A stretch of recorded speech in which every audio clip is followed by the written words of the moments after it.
The markets in 3 minutes. Paul Dobson joins us now and can give us his take on a lot of the inputs we're dealing with this morning. Let's start with the China story then, Paul. We've seen headlines talking about China wanting to prop up stock markets. How are they planning to do that, and how significant is it? Some have downplayed the significance of this, talking about the scale of this impetus and this boost versus the GDP.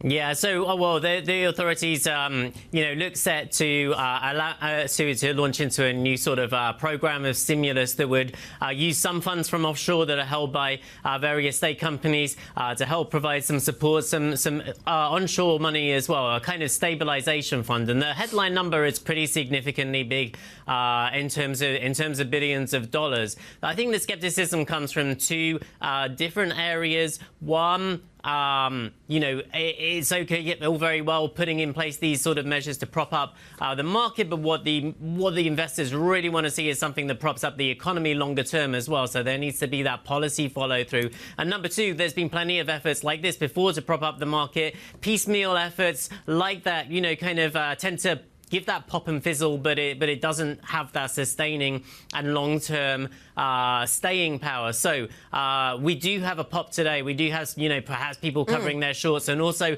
some optimism, at least after we've been priced so negatively given the bad start to the year. On the other hand, now investors are starting to ask, all right, let's see the color of the money. What have you got planned? What does it look like, and what's coming through after that? OK, so we'll wait and see where this takes us then on China. A really beaten up equity market, certainly, and you can see the response in Chinese stocks, but also in the FX.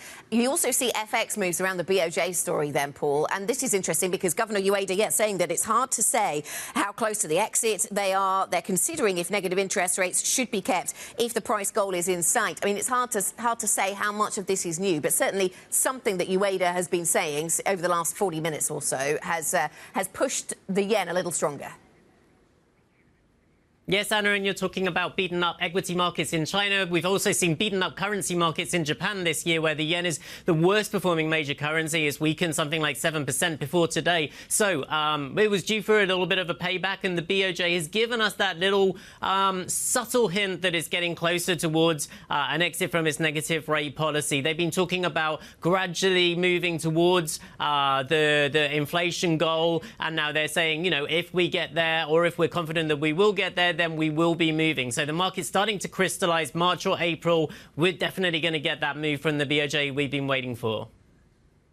OK, and just on that front, we're just getting a line through from Governor Ueda saying the easing environment will continue even if negative rates end. So we'll keep that in mind. Meanwhile, stocks go higher in the United States. We certainly saw that at the end of last week and at the beginning of this. Paul, thank you very much. Paul Dobson joining us. Bloomberg's Paul Dobson joining us with the latest on the market.